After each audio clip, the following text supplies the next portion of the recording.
Hai guys, kembali lagi di channel Study Room. Stay tune ya.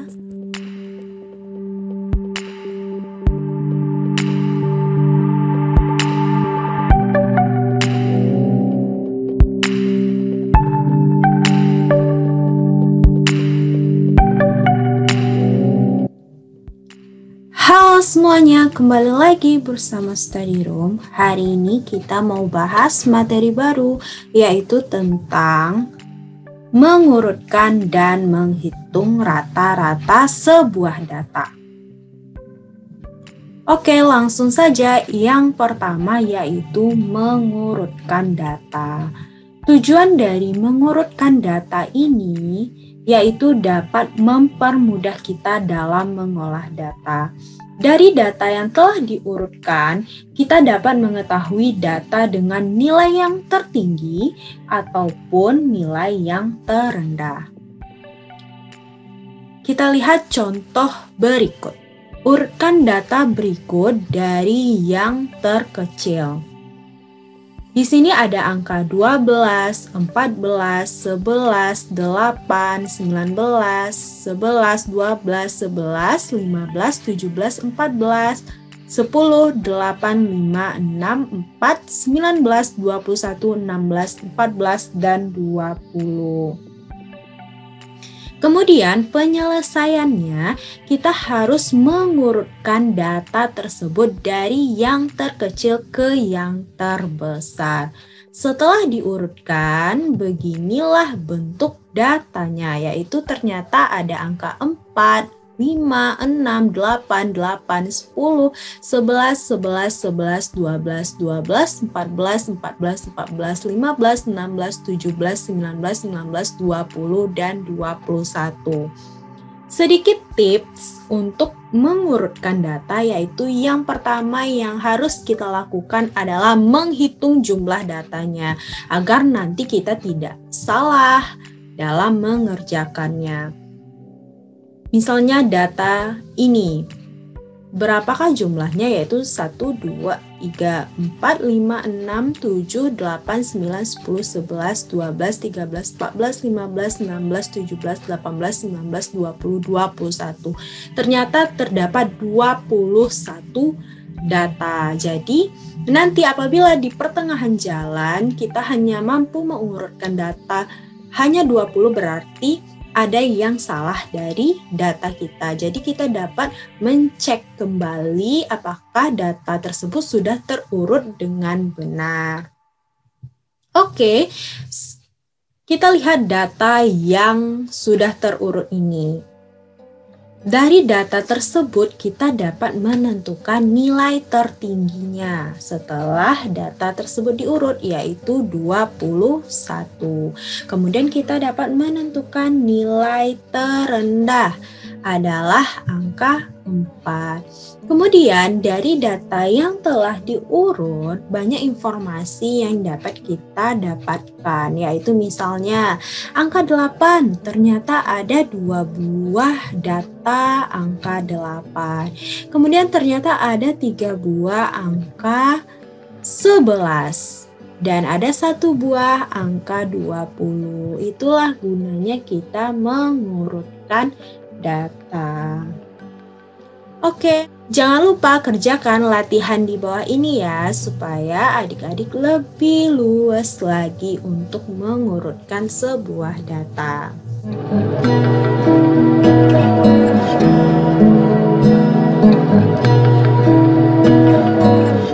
Materi selanjutnya yaitu menghitung rata-rata. Oke, untuk menentukan dari nilai rata-rata itu, yaitu menjumlahkan datanya, kemudian dibagi dengan banyak data. Ingat saja, jumlahkan data yang ada, kemudian dibagi dengan banyak data. Itulah rata-rata dari data tersebut.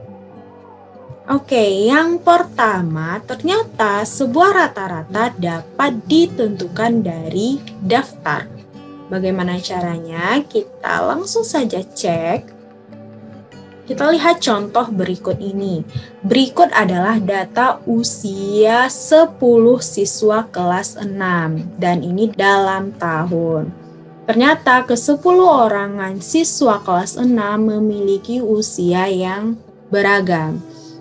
Datanya adalah 11, 11, 12, 12, 13, 12, 12, 12, 13, dan 11. Bagaimana cara kita menghitung rata-ratanya? Yaitu jumlahkan semua data usia ini.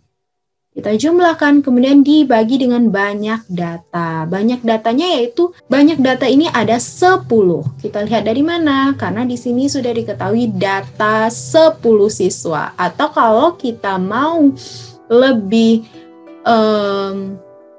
cross-check lagi atau lebih mencek lagi, ternyata di sini ada 10 data. 1, 2, 3, 4, 5, 6, 7, 8, 9, 10. Jadi, hitung rata-ratanya itu jumlahkan, kemudian dibagi dengan banyak data. Ternyata jumlahnya adalah 119, kemudian dibagi 10. Hasil akhirnya adalah 11,9. Jadi rata-rata dari usia 10 siswa kelas 6 yaitu 11,9 tahun. Yang kedua yaitu kita dapat menentukan rata-rata dari sebuah tabel. Kita lihat tabel berikut. Tabel berikut ini menyatakan yaitu data banyak siswa kelas 1 sampai 6 sebuah sekolah dasar. Kelas 1 memiliki banyak siswa 30 siswa. Kelas 2 32 siswa, kelas 3 31 siswa, kelas 4 31 siswa, kelas 5 32 siswa dan kelas 6 30 siswa. Jadi, kita disuruh untuk menentukan rata-rata dari tabel berikut ini. Rata-rata yaitu kembali lagi kita ingat rata-rata adalah jumlah data per banyak data. Kita tentukan dahulu jumlah data. Kita jumlahkan semua siswa dari kelas 1 sampai kelas 6. Itu adalah jumlah semua data. Kemudian banyak datanya. Ternyata banyak datanya adalah 6. Kenapa 6? Karena ada 6 buah kelas.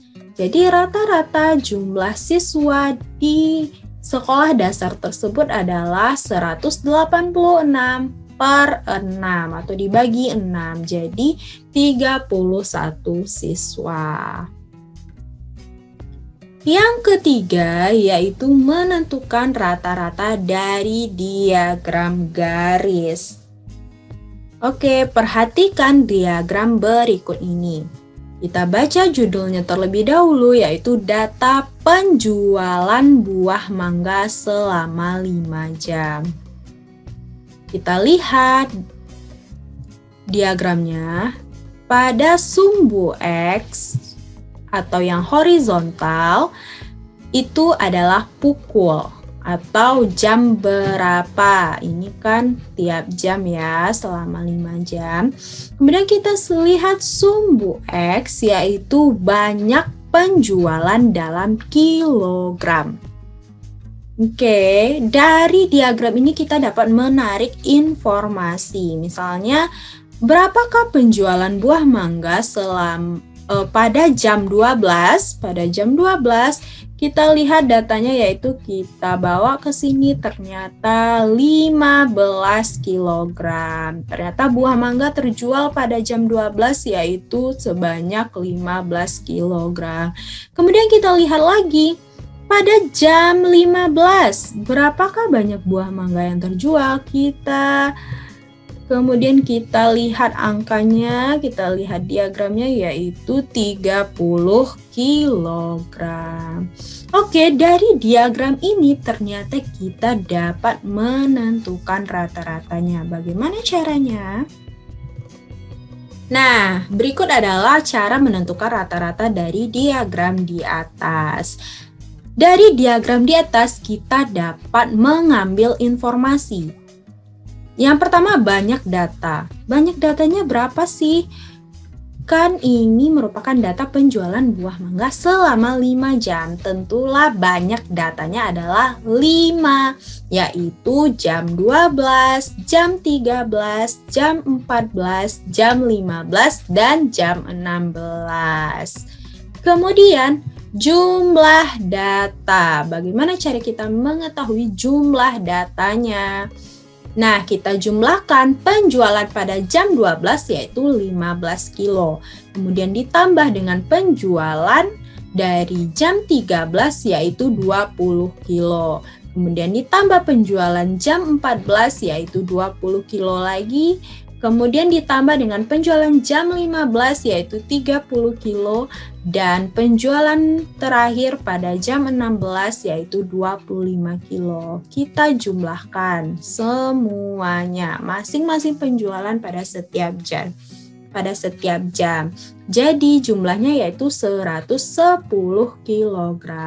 Berapakah rata-ratanya dari diagram di atas, yaitu 110 dibagi 5. Jadi rata-rata tiap jam penjualan dari mangga tersebut adalah 22 kg.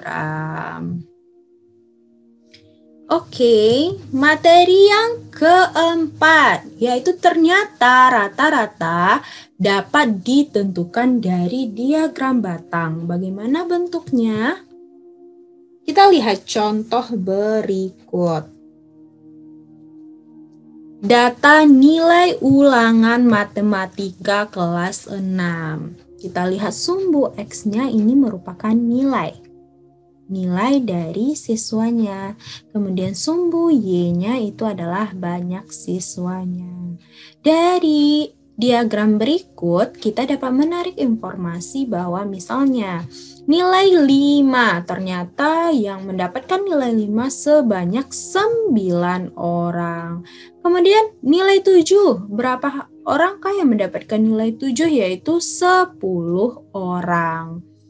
Tidak hanya informasi yang seperti itu, kita juga dapat menentukan rata-rata dari diagram batang. Bagaimana caranya? Berikut adalah caranya. Yang pertama, kita harus menentukan banyak datanya. Di sini sedikit berbeda.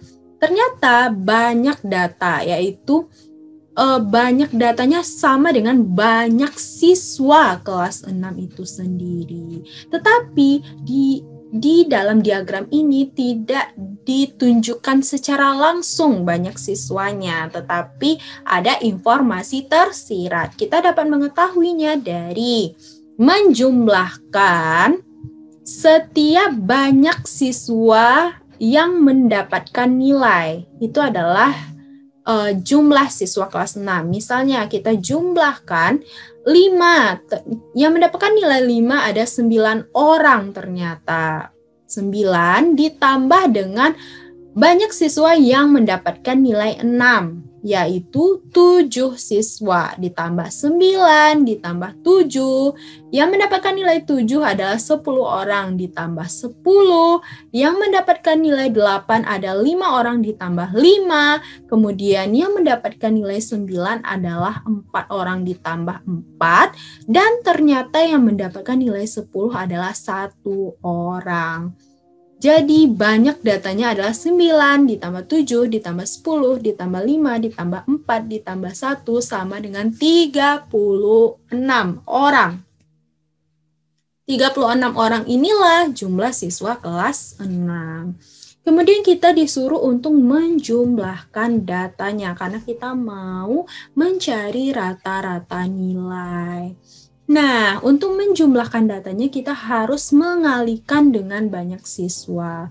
Karena yang mendapatkan nilai 5 ini ada 9 orang. Ternyata dari 9 orang itulah kita dapat menentukan jumlah data siswa yang mendapatkan nilai 5.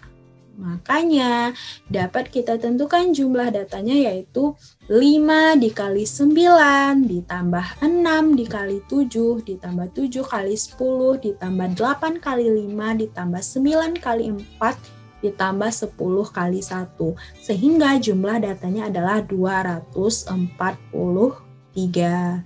Rata-rata dari nilai tersebut yaitu 243 jumlah data dibagi banyak data. 243 dibagi 36. Jadi rata-rata nilai matematika anak kelas 6 cuma mendapatkan 6,75.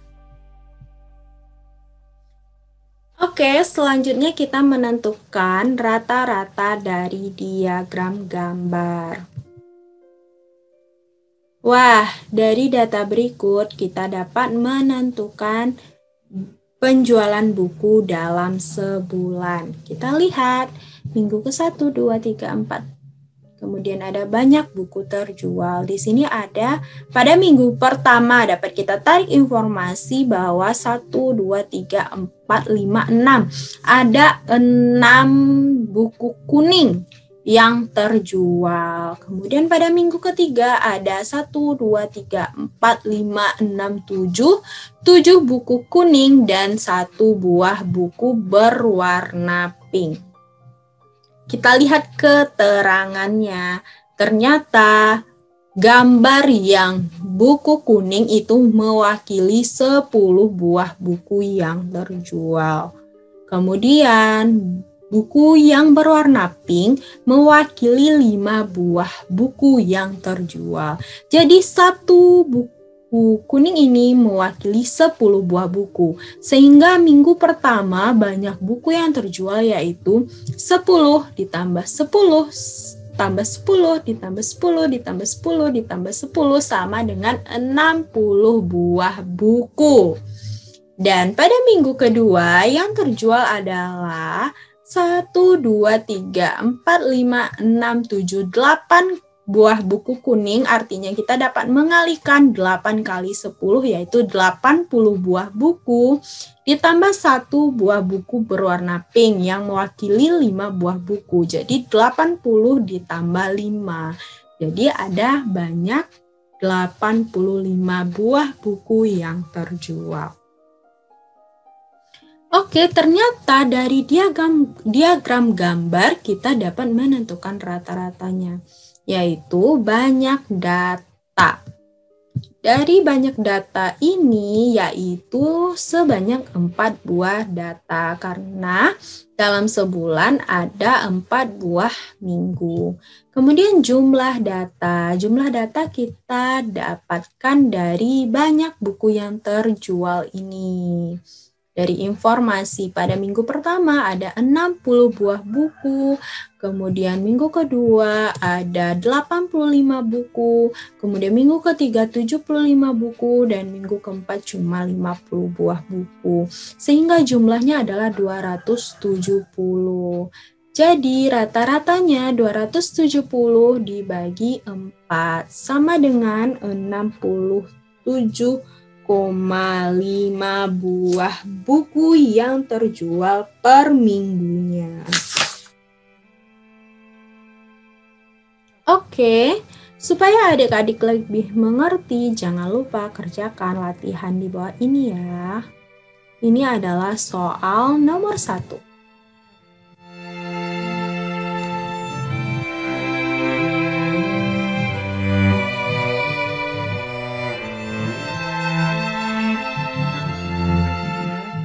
Kemudian ini adalah soal nomor 2. Ini adalah soal nomor 3.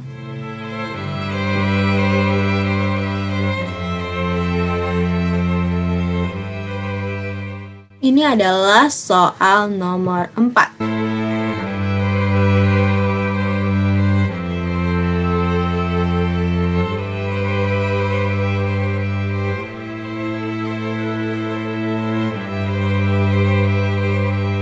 Oke, sekian dulu materi kita hari ini. Semoga bermanfaat.